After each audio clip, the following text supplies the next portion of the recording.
Hi, so in this particular video what I'm going to do is make a net. It's a very simple technique. There are other techniques where you can use looms and things to weave with. I'm not going to do that.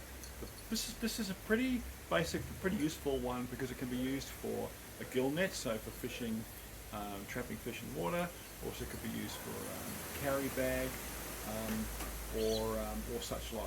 So what you do is you start with, I've got a basic piece of paracord here, just as a tension piece. Got a little bit of tension on there, and what I'm going to do is I've created a piece of another cord. It could be any fabric, but if it were in the wilderness, it could be actual paracord, or it could be the actual strands from within the paracord, which is a nice way to get a very to leverage the content that you've got.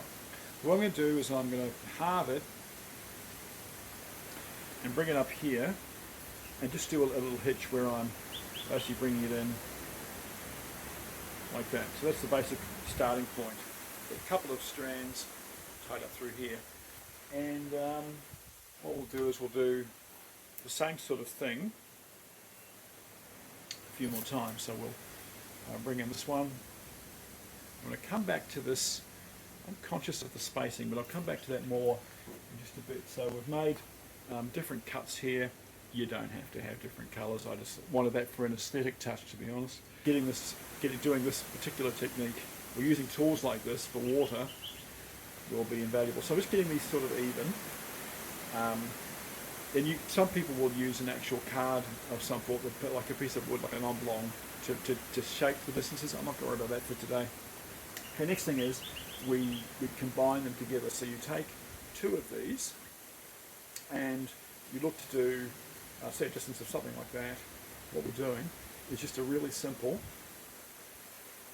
overhand knot. You get something like that.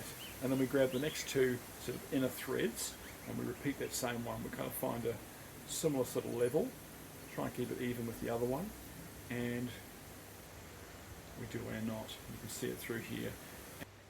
And we kind of keep going like that.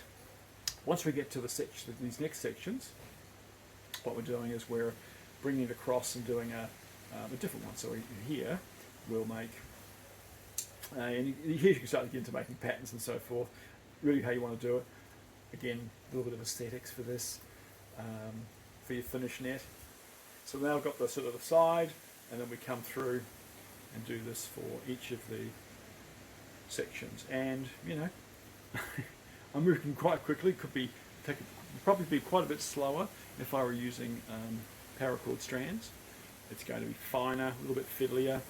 But look, this is a great rainy day tail one. But essentially, you're building this out, and to whatever height you want of the net through that, and it's these simple double overhand knots all the way down to achieve this. And this would be whether you'd use this particular material, I don't know. I think in practice, if you're in sort of an alone situation, you want to maximize what you've got. So I would be using the strands within the here. Let's have a look at this. Yeah, it's looking not bad. So we've got the one shape through. So essentially you continue on and you're going to build it out like this, and eventually you're going to have a whole lot of this extending down to here. You can then tie it off and you've got your full